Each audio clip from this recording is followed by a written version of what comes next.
Well, good morning to all of you at Spring Lake Village, and thank you for joining me. This is the final episode in our nine-part series on the Greek War of Independence. So, you may recall last week we discussed how the great powers of Great Britain, France, and the Russian Empire came to the rescue of the Greek rebels who are caught up in civil war attacked by Egyptian contingent under the command of Ibrahim Pasha, who overwhelmed the Morea. Of course, that's the former name of the Peloponnese. At the Battle of Navarino, which is located in the southeastern Peloponnese, near the all-important port of Pylos, in the fall of 1827, the combined fleet of the Brits, the French, and the Russians completely crushed the Ottoman Navy. And that marked the beginning of the end of Ottoman rule in Greece. So this week, we'll discuss the final engagements and the establishment of the Kingdom of Greece, where Greece received a monarch, and discuss the legacy of the Greek War of Independence. So even after the decisive victory at Navarino, in which the great powers crushed the Ottoman fleet, the Sultan back in Istanbul, at his seat of the Sublime Porte, would in no way recognize Greece as an independent state. It was true that even with the destruction of the Ottoman fleet, most of Greece was still under the control of both the Turks and its Egyptian auxiliary troops. Meanwhile, the British Foreign Secretary, George Canning, whom we discussed in a previous lecture, died in August of 1827. And he was succeeded by the man you see off to the left, the famous Duke of Wellington, the same Duke of Wellington who crushed Napoleon at the Battle of Waterloo.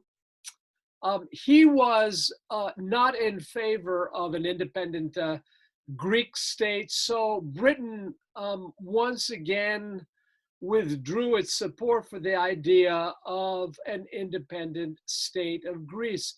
Remember that the great powers each had their own political ambitions in this region, vying for control of the Balkans at the expense of the Ottomans. So individually, of course, the Russians wanted to expand their sphere of influence. The Russians saw themselves as the defenders, the crusaders of orthodoxy, and the natural protector of Greece. But the Brits and the French in no way wanted Russia to operate on its own and expand its sphere of influence in Greece in particular. Nonetheless, the idea of an autonomous Greek state had already grown favor throughout Phil-Hellenic Europe. And so that push for the establishment of an independent Greek state grew in earnest. So, as was pointed out by a major German diplomat, each of the great powers was driven in that direction by the fear of allowing the other an excuse for further interference. And as I mentioned, in particular, Russia's interference in this area of the Balkans. So we have the Phil-Hellenic spirit very much at the forefront, very desirous of the establishment of a Greek state, and the stunning victory of the great powers over the Ottoman fleet at the Battle of Navarino really reinforced that desire. So in April of 1827, already the Greek National Assembly, and this was the third National Assembly, these National Assemblies were like a forerunner of the eventual establishment of a true Greek parliament. They met in the small port city of Troezen, another one of these seaports that was located on the Gulf of the Argolid. This is where often the Greek assembly met. They met in these smaller ports, whether it was, you know, Nafplion or other smaller ports, because they were away from the major field of war. But it was there in April of 1827 that the Third Greek National Assembly decided to establish the office of governor of Greece, who would effectively oversee an executive branch and serve as the head of state of the new Greek entity. And they elected this man, the illustrious and very distinguished Russian diplomat, born on the island of Corfu, John Kapodistrias, who came from a very distinguished family, though born in Venice. No, Corfu, he was in fact a Greek. And he had distinguished himself at the Congress of Vienna, very much admired by Count Metternich, and of course, one of the most important diplomats in the service of the Russian Tsar Alexander I. So he was very much admired for his diplomatic skills, and he had strong ties and associations with many of the most powerful members of the diplomatic corps throughout Europe. So he was a perfect candidate to assume the role as first governor of Greece. So indeed, news of the destruction of the Ottoman fleet at Navarino, of course, brought joy throughout the camps of the Greek rebels, both in central Greece, known as the Roumeli, and throughout the Morea. But with news of the destruction of his fleet, the Sultan back in Istanbul immediately closed the all-important Strait of the Dardanelles, formerly the Hellespont, to the Russian fleet. And this in turn would lead to the Russo-Turkish War, which commenced in April of 1828, in which the Russian Empire declared war on the Ottoman Empire. And under the command of Nicholas I, the brother who succeeded Alexander I, Nicholas would lead a force of Russians and other allies across the Danube River into the provinces of Moldavia and Wallachia. Remember, those were the provinces where the Greek War of Independence actually commenced way back in 1821. Now, as you might expect, the Greeks were altogether supportive of the Russo-Turkish War, because that meant that Ottoman troops would have to be sent to this region in order to engage against the Russians, and that would allow the Greek rebels to gain the upper hand in the Morea.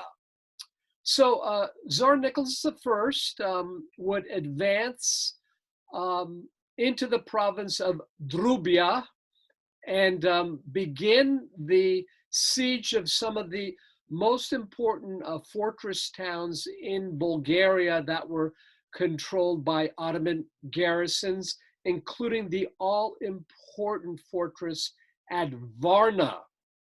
The Russians would continue a major offensive, a trans-Balkan scorched earth offensive that would altogether decimate many of the Ottoman strongholds and tremendous, wreak tremendous havoc only 40 miles from the capital of the Ottoman Empire at Constantinople. So the Ottomans, realizing the destruction that was ensuing, sued for peace in September of 1829, when they agreed to sign the very famous Treaty of Adrianople. Notice this political cartoon showing the Russian bear crushing the Ottoman Sultan. So under the Treaty of Adrianople, which was signed in September of 1829, the Ottomans agreed to give Russia most of the territory it occupied west of the Black Sea and territory located at the mouth of the Danube River. Also parts of northwest as well as northeast of Armenia. Remember in our discussions of Armenia, the strategic importance of this geographical region. And with it, Serbia would now achieve autonomy. Russia was permitted to continue its occupation of the important provinces of Moldavia and Wallachia, thus guaranteeing prosperity in that region, what was called liberty of trade, until Turkey had paid a very, very large indemnity. So you can see now the territory that was ceded to Imperial Russia under the terms of the Treaty of Adrianople. So this pink region here that you see to the northwest of the Black Sea, this formerly in Ottoman hands now becomes part of Imperial Russia. And the area I mentioned of Wallachia and Moldavia, also under the suzerainty of the Russian Empire. Then this area, the striped area in yellow and pink, part of Armenia, also now under the hegemony of the Russian Empire. So major gains for the Russian Empire. Remember, for Russia, all important to have as much control, especially over the north coast of the Black Sea, and also the ability to be able to sail up the Bosphorus and eventually through the strategic waterway of the Dardanelles to the Mediterranean. This had always been the ambition of the Russian Empire, even going back to the days of Peter the Great, but especially during the reign of Catherine the Great. So meanwhile, while the Russo-Turkish War was underway, in August of 1828, the French General Nicolas Joseph Maison would lead his expeditionary corps to overwhelm the Ottoman Egyptian forces still occupying the Morea. So by November, so less than 6 months later, Maison was successful in pretty much wiping out the last remnants of the Otto-Egyptian forces in the Morea. In the meantime, Greek soldiers were pushing into central Greece and recapturing much of the Rumeli region. Next year in December 1828, ambassadors from the great powers would meet on the beautiful island of Poros, lovely island located in the Saronic Gulf, again away from the theater of war. And it was here that the great powers agreed formally on the creation of an independent Greek state, although still sort of under the suzerainty of the Ottoman Empire, could only be confirmed by a legal decree a permit, if you will, these firmans of the Sultan back at the Sublime Porte. As part of this agreement decided upon at Poros, Kapodistrias, Count Kapodistrias, put forward proposals that would demarcate the borders of Greece. That would include a large part of northern Greece, but as the protocols for the creation of a new Greek state were being determined in Poros, they decided upon Thessaly, Epirus, and there was also put forth the island of Crete that would not take place immediately. So in November of 1828, the great powers therefore had already agreed to the London Protocol, calling for Greece to be a tributary state of the Ottoman Empire. In the end, it would be limited, at least at this juncture, to the Peloponnese and certain islands of the Cyclades.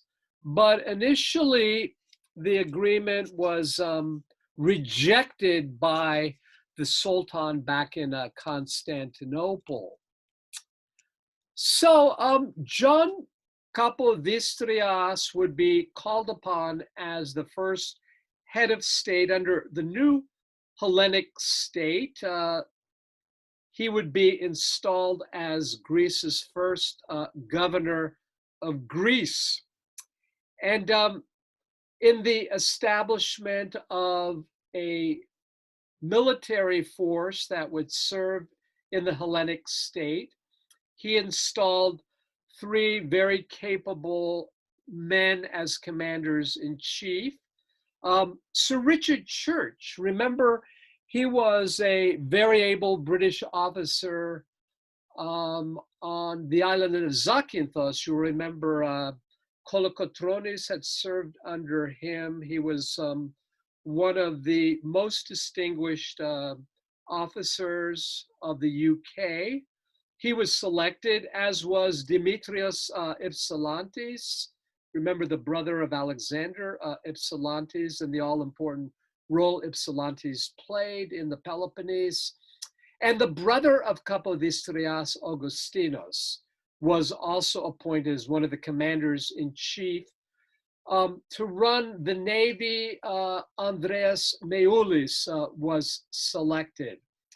Now, very early on, Kapodistrias, one who had been well schooled in the ideals of the Enlightenment, who really wanted to create this great new democratic state, an admirer of the French Revolution and the American Revolution, wanted to create a true modern democratic state.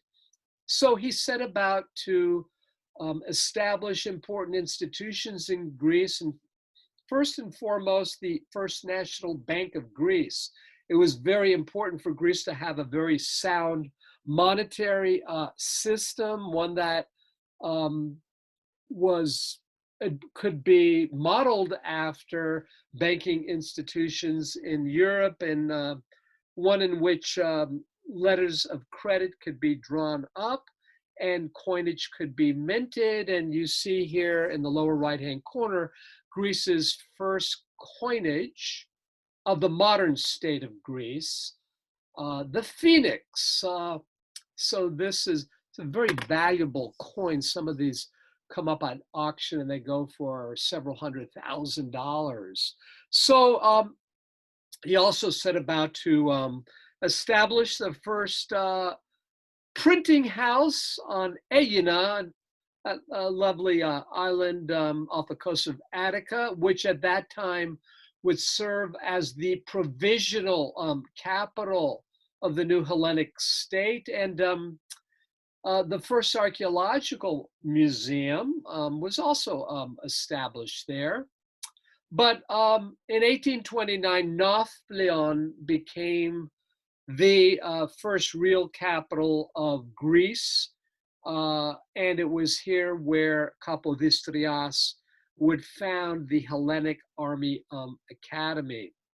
So he really was determined to establish diplomatic ties with the great powers and other great countries throughout Europe for them to recognize Greece as a new state in Europe, encourage them to send ambassadors to Nafplion and recognize Nafplion as the new capital of the Hellenic state. And also, he was bent on expanding Greece, its territory in central Greece, in the Morea. And a very savvy politician was Kapodistrias, playing after the imperial ambitions of the great powers and their machinations in the Baltic region. Formal recognition of Greece as a truly independent state, no longer under the suzerainty of the Ottoman court, would take place by the Third London Protocol, which was signed in very early February of 1830. Now, John Kapodistrias, like so many Greek leaders, Greek chieftains that we've encountered during the course of these lectures, had a huge ego, highly ambitious. Again, a great Philhellene who had his own vision of how Greece, the modern state of Greece, should come into being, how it should evolve.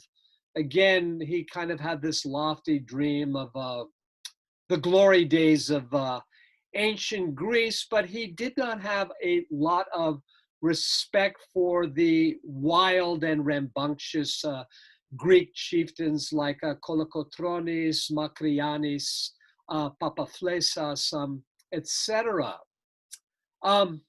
He wanted the new Greek state to confer upon him even greater executive powers.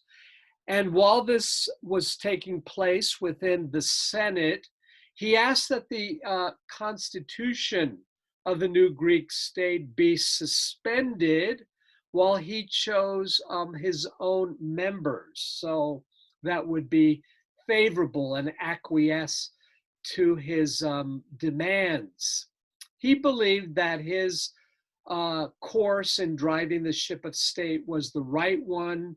He, again, had this idea of sort of an enlightened absolutist rule, but as you might imagine, it created a lot of enmity among the various factions, especially the most ardent supporters of the revolution from early on. So again, we're talking about the very fiery chieftains as well as the notables, the old guard who had formerly strong positions during the glory days when the Ottoman Empire ruled over Greece.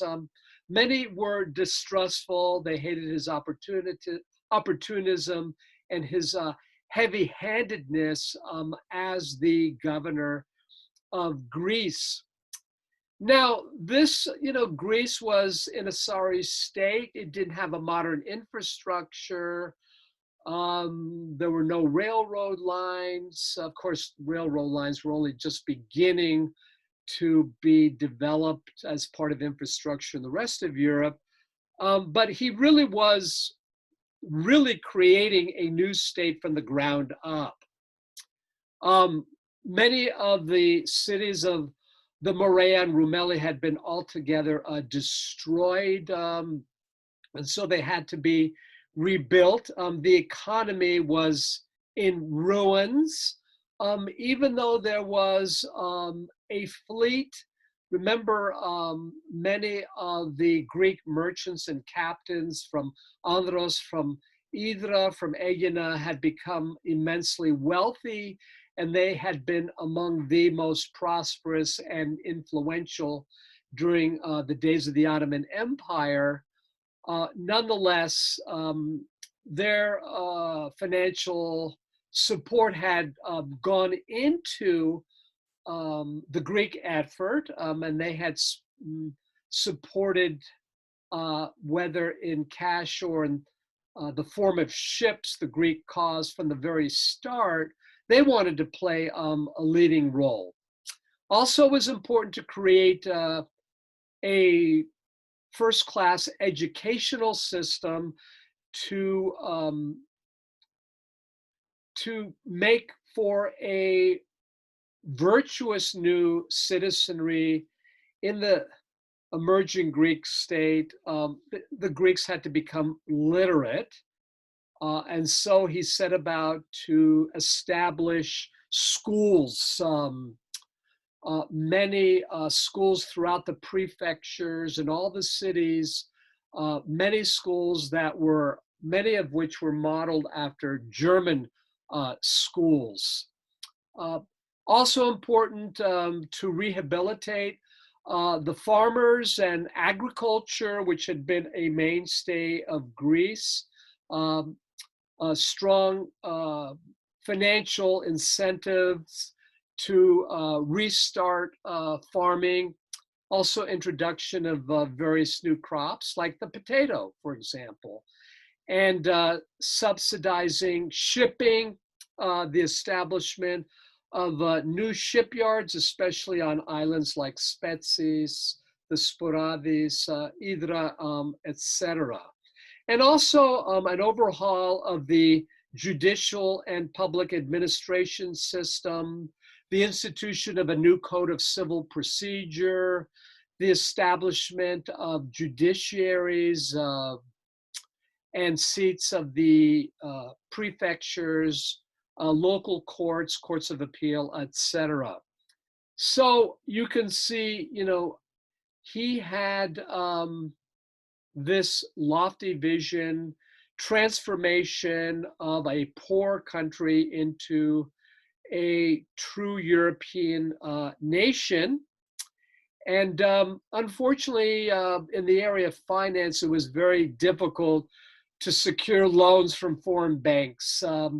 Remember, it was the Brits who had supplied two important loans to the Greek state in order to finance the war. But eventually, Britain would supply funds, but this would lead to heavy-handedness in the way financing was made available to the fledgling Greek state, and it would continue even into the 20th century. But Kapodistrias was all in.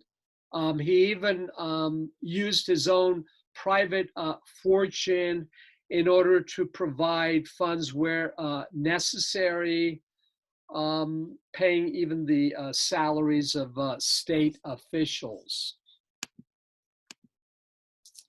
So Kapodistrias was very much beloved by the everyday Greeks, by the commoners of the Morea in particular.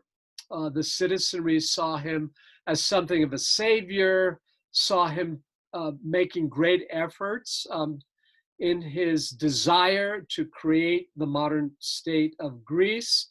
But again, he was heavy-handed. He had sort of this autocratic style that caused a lot of disaffection among the former leaders of the Greek War of Rebellion.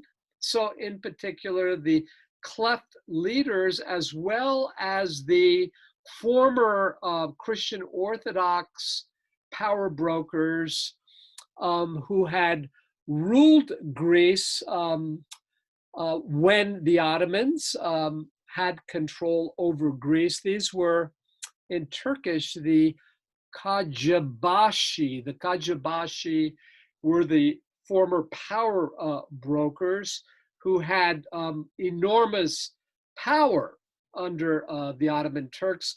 They were not altogether keen on relinquishing power at the expense of Kapodistrias. Um, Also, as you might imagine, the great ship owners of Hydra, Aegina, Poros, etc., were angered with his reluctance to make available to them financial reparations. So again, many of the ship owners and captains had given heavily to the Greek cause, and a lot of them had lost their own personal fortunes, uh, suffered much financial ruin, and they had all but expected the new Greek state to compensate them. But because there were so many other pressing problems to create this new Greek state, those reparations were not forthcoming, and that caused a lot of anger. There was just very limited financial resources available. So, in addition to these enemies, if you were, his greatest enemies came from an ancient family, a family we discussed before, the Mavromichalis family. Remember, this is the family that served as beys or rulers of the Mani in south central Peloponnese, those mountain fortresses. Areopolis is where the Mavromichalis family held sway, and they despised Kapodistrias, and they would in no way surrender the authority that they had enjoyed for decades and decades to this new central authority. And they even encouraged open rebellion among the Mani warriors against the administration of John Kapodistrias in 1830.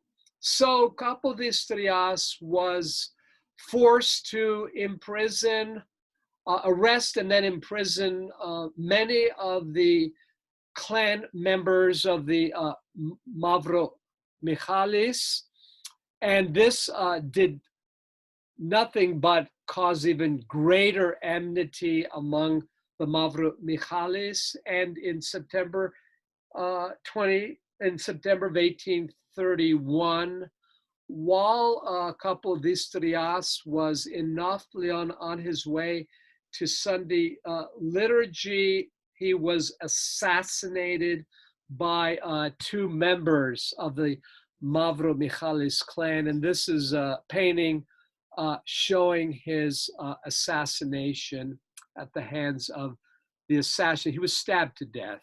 And you can see it here. There's a couple of famous paintings. This is probably the most famous rendition of his assassination. So after the death of John Kapodistrias, his brother Augustinus, for just a short time, took over, but he was unsuccessful. He couldn't keep things together. So the great powers, under a new Treaty of London, which was signed in 1832, now called for the creation of the Kingdom of Greece. So Greece would become a monarchy, initially an absolutist monarchy, at a time when many of the great European powers were becoming constitutional monarchies. And under this Treaty of London, a protocol for the creation of a monarchy, and the first king would be from the royal Germanic house of Bavaria. So the kingship was initially offered to the Philhellene King Ludwig I of Bavaria, but he eventually declined. He wasn't satisfied with the borders that had been drawn up, and so the kingship was offered to his second son. His 17-year-old son, Otto, would become the first king of Greece. So Otto too was a great Philhellene, like his father, Ludwig the First. Interesting that Ludwig at one time had purchased Greek slaves following the infamous massacre on the island of Chios. And when they were brought back to his court, he actually educated them as his children. And King Otto himself showed the same kind of love for Greeks, all things Greek. He had been an amateur archaeologist, completely enamored by Greece's glorious past, its glory days during the 5th century BC. So we have eyewitness accounts of the young King Otto entering into Athens with his consort Amalia. He had a convoy with him as he disembarked at the port of Piraeus to Athens under the gaze of many of the poor inhabitants of Greece. Never before had they seen a figure so decked out with his royal retinue, mules loaded with armchairs and costly furniture taken from the Bavarian court, horses carrying various accoutrements of the royal family, and then carriages, French regalia, different vehicles that had been purchased from the House of Savoy following in suit. So this was a brilliant display of the of royal authority, and as King Otto and his consort Amalia made their way to Athens. Now, Athens in the 1830s was a poor, impoverished, very impoverished city. It had demolished houses. Many of these houses in the present-day Plaka area at the foot of the Acropolis were in a state of disrepair. A lot of hovels, dirt, disease. It was in no way the gleaming city that it would become over the next 15 or 20 years, but King Otto would set about to make it a resplendent city, more beautiful than some of the grand cities of Europe. He would bring in some of the most celebrated Bavarian architects to redesign the city, and many of those great edifices still stand today. They've been lovingly restored, like the Academy of Athens, the Library of Athens, the University of Athens, even the famous Parliament building, which stands in front of Constitution Square in downtown Athens, or Syntagma Square.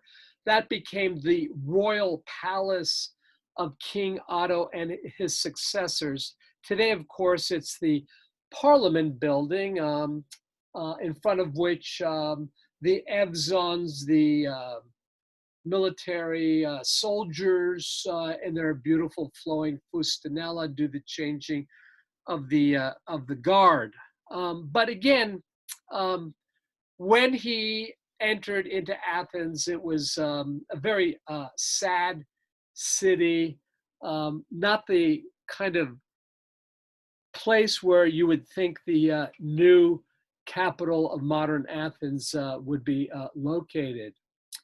Now, King Otto from the start was not very popular. So here you have a Bavarian prince raised a Roman Catholic, a staunch Roman Catholic, who refused to convert to Greek Orthodoxy, and this staunchly Orthodox state.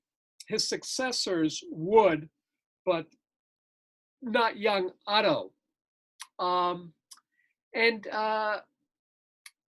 He was really faced with a lot of great challenges as the new monarch of a fledgling European state. And part of the reason for his inability to rule effectively is that the great powers had really not spelled out what his role was as a ruler. So he really functioned as an absolutist ruler, one who did not encourage democratic institutions. And again, this was at a time when we see an end to absolutist rule in many of the great European powers. So young Otto basically had almost absolute control over the checks and balance system at the expense of the new parliament. Greece was bankrupt, had very little money. The church had enormous clout, and its power had only grown during the Greek War of Revolution. In order to stay in power, he had to curry the favor of the great powers, but he was pretty adept at playing each of the powers, again, Russia, Britain, and France, off of one another. Unfortunately, he was ineffective. His autocratic style of rule only incensed the population.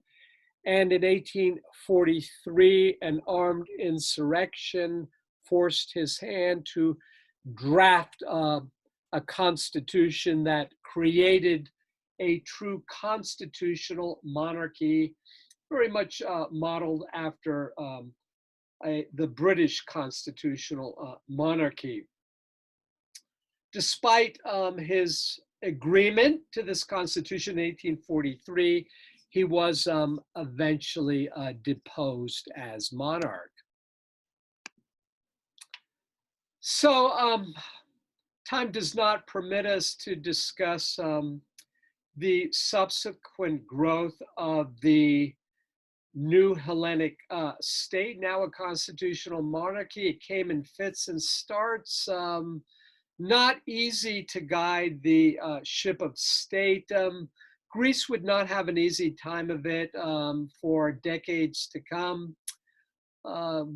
Greek politics was always messy, remains messy. Even today, Greece even went through fascistic regimes as it grew as a leading member of the European Union eventually. But let us look then at the legacy of the Greek War of Independence. This was certainly one of the great watershed events of the modern era.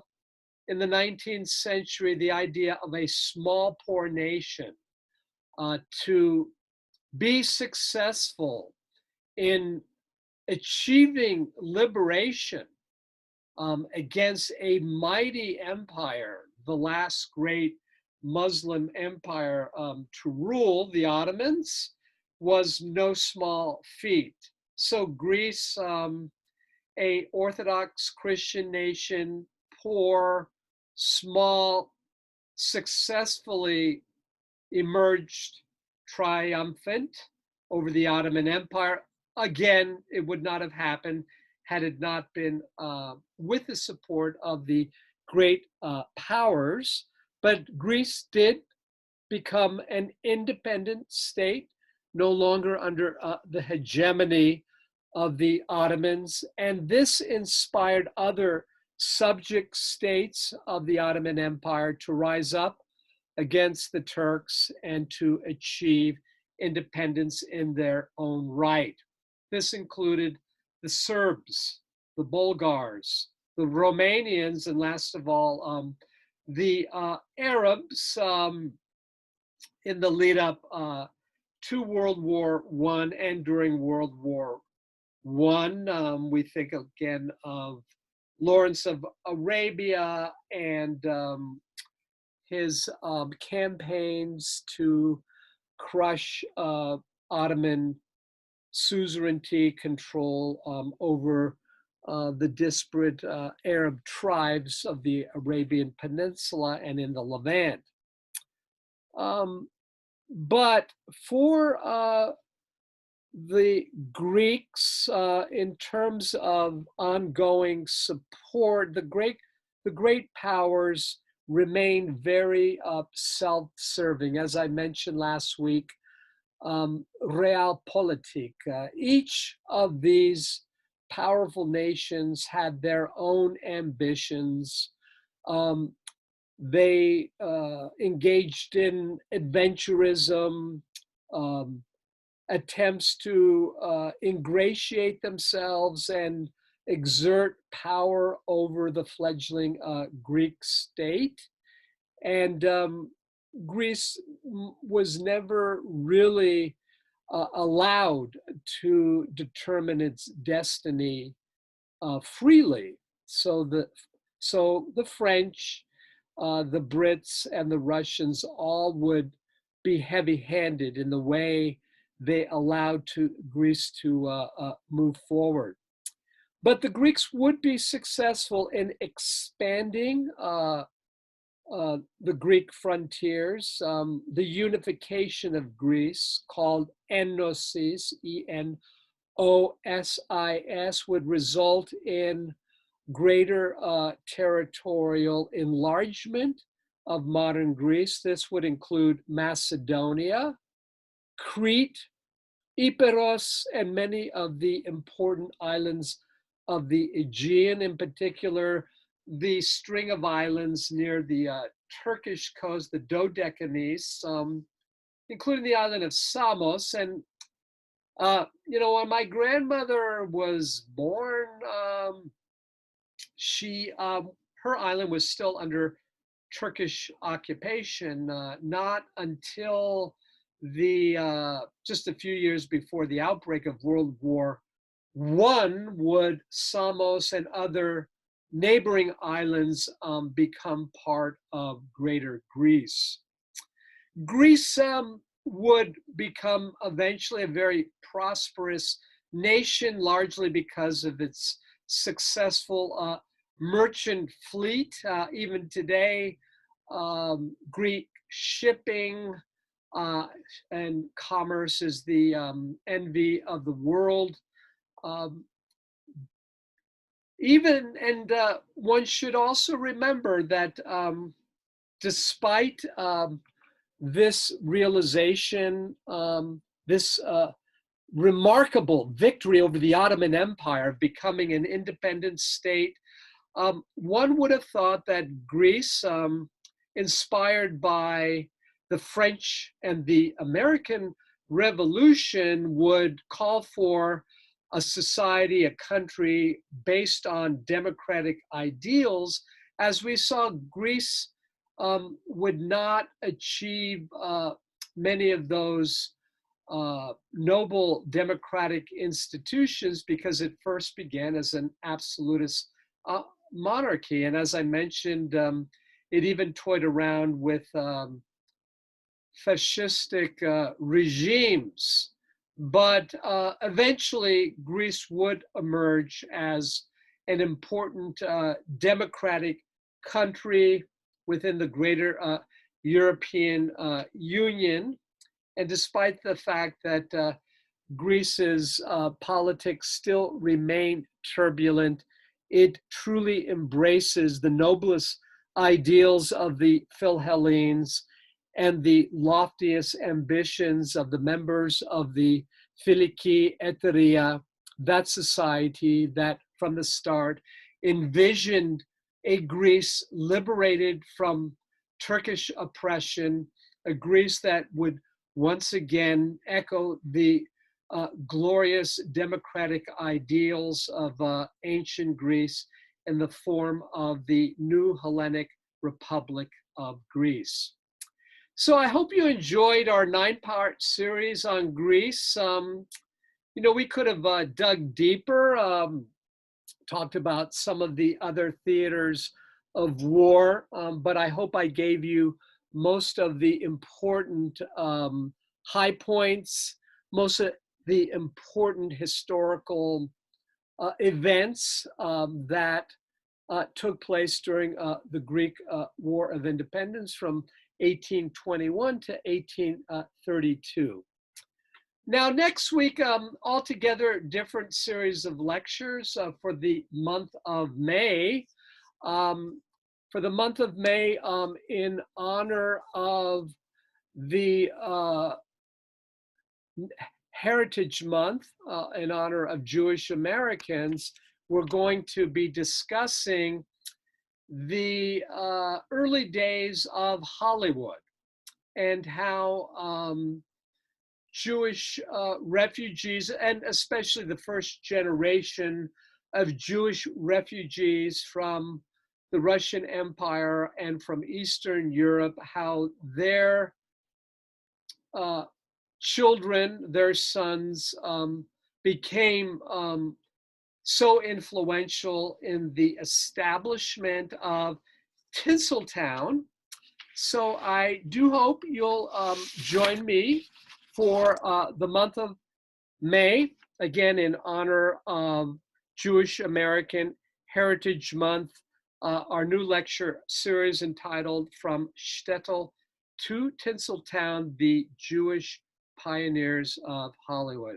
So look forward to seeing you all again next week on Friday, the 7th of May. So until then, take care of yourselves and look forward to seeing you again next week.